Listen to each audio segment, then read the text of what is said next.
అదే నిజాన్ని నువ్వు చెప్పు, అదే నిజాన్ని నేను చెప్తాను. అదే నిజాన్ని నువ్వు చెప్పు, అదే నిజాన్ని నేను చెప్తాను. అదే నిజాన్ని నువ్వు చెప్పు, అదే నిజాన్ని నేను చెప్తాను.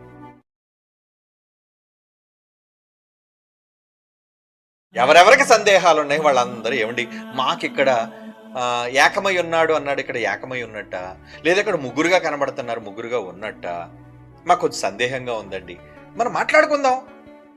మాట్లాడదామండి. బైబిల్‌లో నీ నీ నీ స్టాండ్ ఏంటో చూపించు. నువ్వు చెప్పు. నీ రిఫరెన్స్‌లేంటో నువ్వు చెప్పు. మాకు సంబంధించిన రిఫరెన్స్‌లేంటో అది ఎంతవరకు నిజం మీదా నాదా అన్నది కాదు. బైబిల్ ఏం చెబుతుంది అన్నది పరిశోధనాత్మకంగా ఒక సత్యాన్ని బయటికి తీసుకొద్దాం. ఇదే మాట మీరు నమ్మరు అడగండి. మన దగ్గర నుంచి వెళ్ళిపోయిన తమ్ముళ్ళు మమ్మల్ని కలవడానికి ఏదో సందర్భంలో వచ్చినప్పుడు వాళ్ళు నా దగ్గర ప్రస్తావించినప్పుడు ఆ తమ్ముళ్ళతో ఇదే మాట నేను చెప్పాను. అడగండి కావలిస్తే వాళ్ళని. నాన్న మనమంతా కూడా అనవసరంగా ఒకరి మీద ఒకరు దుమ్మెత్తు పోసుకునే ప్రసంగాలు బయట చేసుకోవడం కంటే ముందు మనం ఒక దగ్గర కూర్చొని ఏదైతే మనల్ని విభేదిస్తున్నాయో, ఏదైతే మనకి సందేహాత్మకంగా ఉన్నాయో వాటి కోసం కూర్చొని మాట్లాడుకొని పరిశీలనతో చర్చ చేసుకొని ఒక నిర్ణయానికి వచ్చిన తర్వాత అదే నిజాన్ని నువ్వు చెప్పు, అదే నిజాన్ని నేను చెప్తాను. నాన్న మనమంతా కూడా అనవసరంగా ఒకరి మీద ఒకరు దుమ్మెత్తు పోసుకునే ప్రసంగాలు బయట చేసుకోవడం కంటే ముందు మనం ఒక దగ్గర కూర్చొని ఏదైతే మనల్ని విభేదిస్తున్నాయో, ఏదైతే మనకి సందేహాత్మకంగా ఉన్నాయో వాటి కోసం కూర్చొని మాట్లాడుకొని పరిశీలనతో చర్చ చేసుకొని ఒక నిర్ణయానికి వచ్చిన తర్వాత అదే నిజాన్ని నువ్వు చెప్పు, అదే నిజాన్ని నేను చెప్తాను. అదే నిజాన్ని నువ్వు చెప్పు, అదే నిజాన్ని నేను చెప్తాను. అదే నిజాన్ని నువ్వు చెప్పు, అదే నిజాన్ని నేను చెప్తాను.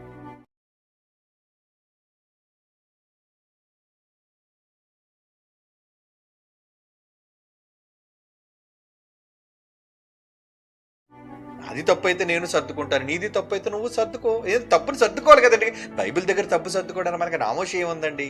ఒకవేళ ఇప్పటివరకు నేనే తప్పు చెప్పాను అనుకోండి, ఓకే నా తప్పు అయితే అవును బైబిల్లో ఈరోజు కళ్ళు తెరిపించారు, ఓకే నేను తప్పు చెప్పానండి నన్ను క్షమించండి ఏమండి అని చెప్పిన వెంటనే సరి చేసుకుంటాను నా తప్పు. ఒకవేళ నువ్వు అనుకున్న నీ భావన తప్పు అనుకో, సరి చేసుకోవాలి.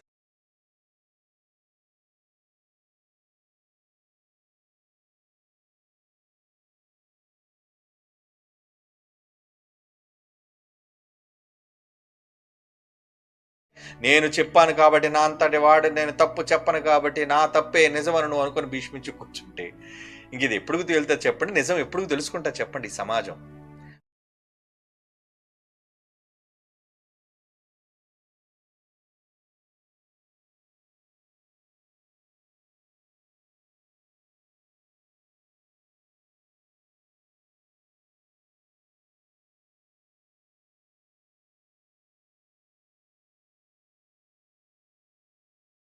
మనలో పాటు మనలో ఎవరు గెలిచారు